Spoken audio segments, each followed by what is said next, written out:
What's up, CrossFit Thin Blue Line? It's Coach Johnny with your workout for Tuesday, June 2nd. Now first, it's already the month of June. It's crazy how time passes. We miss you a lot, and also, if everything comes to plan, we'll be opening up in 18 days. Count them, 18. Now, we're doing a lot of work in there, renovating, some new equipment's in there, moving some things around. Can't wait to show you all of it. We'll fill you in as the date gets closer. Now, for today's workout, what we're gonna start off with is some line drills. Now, before you get started, line drills are meant to activate the muscles, stretch them out a little. First thing you wanna do is go out for a quick jog. Minute, 2 minutes, something light, get the heart rate going, get some blood and fluid in those muscles. Now, with line drills, I'm gonna show you some of my favorites. You can 100% go with this on your own. Now, I like to pick a spot where I can go 5 to 8 reps each leg on each of these line drills. I like to start by activating my hamstrings, something that's usually activated by the run anyway. I like to start by pointing that toe up towards the ceiling, leaning towards that front leg, switching. Same thing, toes up, leaning towards that front leg. This is a nice hamstring stretch, that back of that leg, and keep on going. Then I like to continue on that hamstring by driving that rear leg back, bring my hands down to the ground. Then, after 5 to 8 of those, I like to work on hip flexors and also that quad. By pulling my knee up, then pulling my foot up to my opposite side chest, and then getting a nice quad stretch, grabbing that ankle. Same thing on the other side, knee, foot, quad. On the way back, I like to get a little bit more dynamic, like going some toy soldiers. Kicking high, again, that's gonna be activating in a more dynamic way, hip flexor, and also stretching out that hamstring. On the way back, Samson stretch, deep lunge, reaching up. I like to reach towards that lead leg. So looking at it forward, nice deep lunge, stretch up through the ceiling, and then reaching towards that front leg. What that's gonna do is really stretch out that hip flexor, okay? And finally, I like to go a few seal to down dogs. Get that back warmed up. Now, for our Metcon, we have Long Beach, okay? It is just like it says. It's a long workout. If you wanna picture yourself running on the beach, it might help you move a little faster, we'll see. Our workouts comprise of 3 movements. First is a run. We have 3 different distances today. One's an 800 meter, half mile. Others a 400 meter, quarter of a mile.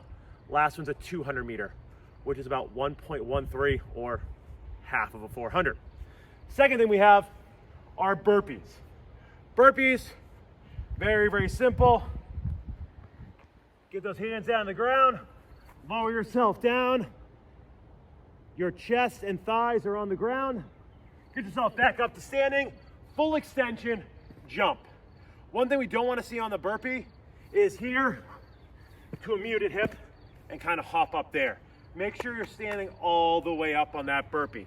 I don't care if you jump 3 feet up in the air or if your feet barely leave the ground. Just make sure you're getting up to that full extension. Now our third one is where things get a little bit more technical. We have the double under. Come over, I'll take a look with it.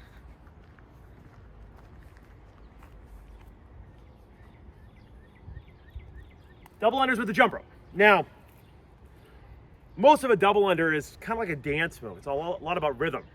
It's about how your hands can work in conjunction with your leaping. You can always sub these out for double taps or also go with some single unders. But we're working on double unders today, and really in our single unders too. We want to think about these handles.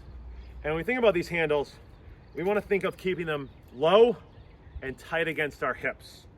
A lot of our ropes are cut exactly for our height, which is it's cut for our height while keeping a very, very efficient form.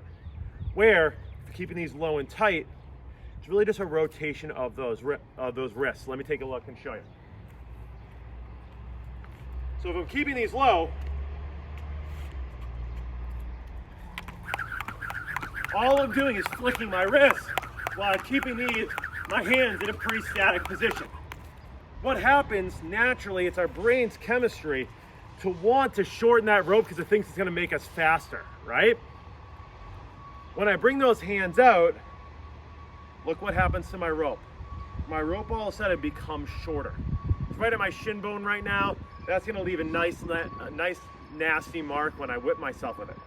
Or we get tight and we get nervous and everything gets closer to our head, which also shortens up that rope, right? So if I have my hands out, there's no way I'm gonna be able to skip this rope for double unders. I'm tripping up before I even get started. So keep those hands low and tight up against you. If you wanna do single unders today, what I would suggest is, again, keeping them low and tight and go for some fast singles. Now let me see if I can do these. It's been a little while. Keep it low, keep it tight. That's really hard for me. Keep it low, keep it tight, and try to get under that rope as fast as you can by either jumping straight up or by pointing your toes a little bit forward. We're trying to avoid this jump today. It's really hard to do. It's really inefficient. So for the actual workout today, it is a long one. First round, you're gonna go 160 double unders. Now, split that number up however you can. After that, you're gonna go 800-meter run. That's your half mile. Then you're finishing with 40 burpees, okay? But you're not done yet. After that, you're gonna go 2 rounds. 80 double unders, a 400-meter run, quarter mile, and 20 burpees. So 2 rounds of that. Then finally, you have 3 rounds, math, 20 double unders, a 200-meter run, which should be your sprint, and 10 burpees. So again, that's Long Beach. Have fun and go get it.